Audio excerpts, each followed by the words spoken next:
Aaron sits down with Jim Starlin, the creator of Thanos, to talk about his career and his thoughts on the MCU on this episode of This Week in Geek.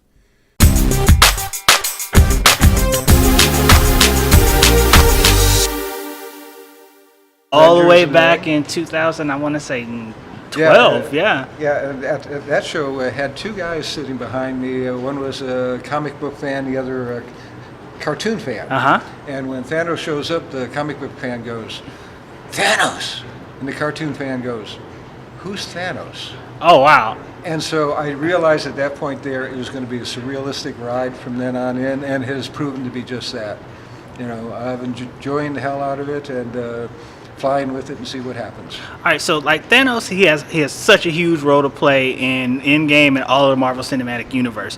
Were you surprised to see elements of your Infinity Gauntlet storyline placed in?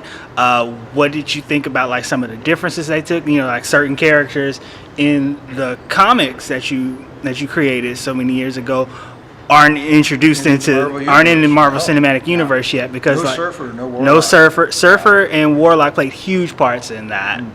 Like Silver Surfer actually got substituted in for the Hulk crashing in, saying that Thanos is coming. Like, how did you feel like about that?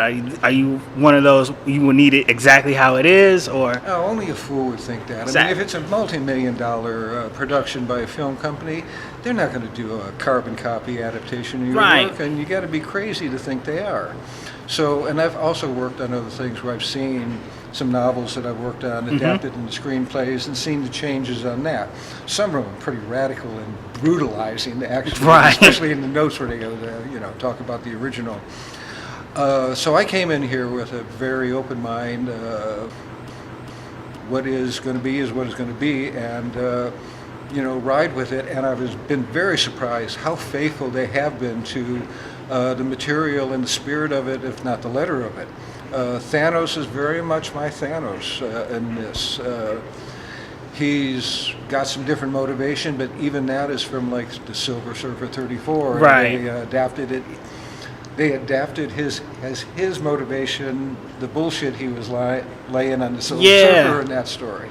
So I think that they did an excellent job of converting it over into a universe that's not the Marvel Comics universe, that didn't have half the characters and had so many other requirements, such as ending these 20-some movies. Yeah.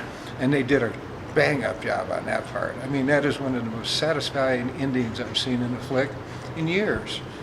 I totally agree. Like again, like I said, I saw it last night, and I was just blown away at like how pretty much every individual character, you're dealing with so many different characters. It's different, like going from print to the movie screen, because you have to give everybody individual time, and they tied that in very well. And like Thanos' motivation, though different, it's still something that I could get behind, like something that I could.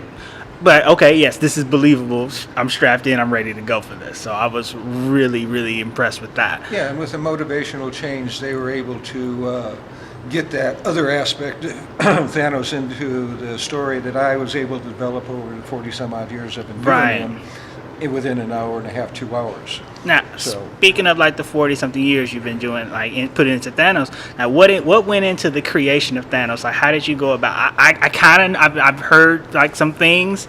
I just kind of, since I have you here, like I kind of want to hear from like the horse. What went into the creation of Thanos? Okay, to correct the record, he's not a ripoff of. I did not believe that for one second whatsoever. I may have been responsible for that because I joked around saying such at one times. No, he's from a psychology class that I took in junior college after I got out of service. We had a guest lecturer. He came in and was talking about Thanos and Eros, the darker and lighter side of human nature. I latched onto the darker side within a couple weeks. I was doing sketches up of it, and if he looked like anybody out of the New Gods, he was probably inspired by Metron. Yeah, because he's got that things and a lot of other little doodads. And the original drawings of him, he looks much more like Metron. His blue outfit was more black, more of those Jack Kirby kind of gizmos that makes no sense all over his outfit. And when I finally got around to doing them in the book on a regular basis, streamlined the outfit and got rid of all that stuff. And Roy wanted him bulked up for the Iron Man issue. Right. So, as it happens, both Thanos and Darkseid inflated tremendously over the years from when they were created. Exactly. I did it one time. DC was over pumping him up over at Marvel. So there's definitely a gem on Titan, like totally, because Thanos is jacked. Eros is one of my favorite characters too. For different reasons and stuff. I just like the complexity of it. Thanos, his philosophy, I've followed for years. Like, I hope not religiously. Not religiously, not at all. It's just like something that I was just interested in studying and stuff, because he was just such a complex character at a time where not everybody was as complex in comics, if that makes sense. Well, it was a changeover. I mean, a lot of these guys from the 40s and 30s were retiring, and there was a lot of us young guys coming in at that point. We're all, 20-something, early 20s, and we all wanted to do comics more than we wanted to do anything else in life. And so there was going to be some changes, and adding some more dimensions to the character, especially the bad guys, was something I was interested in. Right. And there had been a little bit of that. Jack Kirby's Dr. Doom in the Fantastic Four was a very complex character. Mm-hmm. So I was just sort of following along in Jack's footsteps in that regard. Nice. But there are other folks along the way who did shots, and we also had things where we could do multiple issues of a story. Okay. Where Jack and Stan tried to limit things down to one or two issues at tops. Yeah. But it was a different market then, in a different world.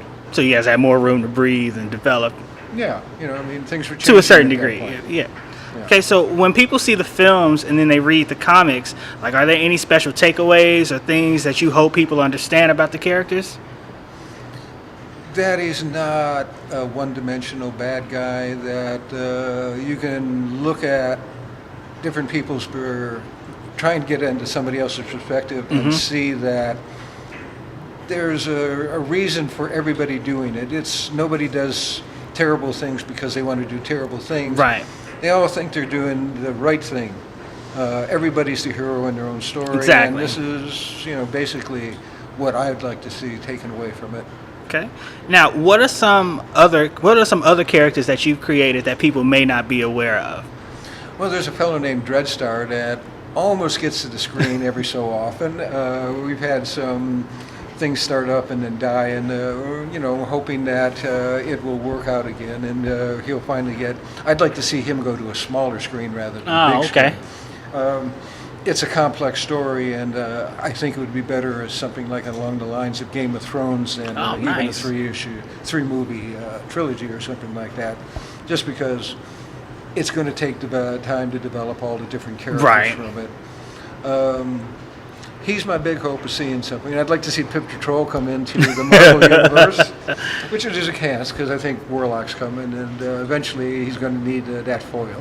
Nice. Okay, so what's one of your favorite storylines that you've worked on? My absolutely favorite one, I think, is the Death of Captain Marvel. Dude, that was... Yeah. That's top lit, and followed shortly by the Thanos quest, which was the lead into that. Gauntlet. The Dreadstar series is a long, complicated story that I've enjoyed, and there's been some other little strange ones like Pip, like Breed and Kid Cosmos. But they're sort of the Iron Mans and Shang-Chi's of my universe. Gotcha. Now, what are you working on in the future? What can we look forward to seeing from you going forward? I'm completing. Just recently through Ominous Press, we have a book come out called Mind Games, which is an illustrated novel involving Hardcore Station, which was a location that I used in a DC comic years ago.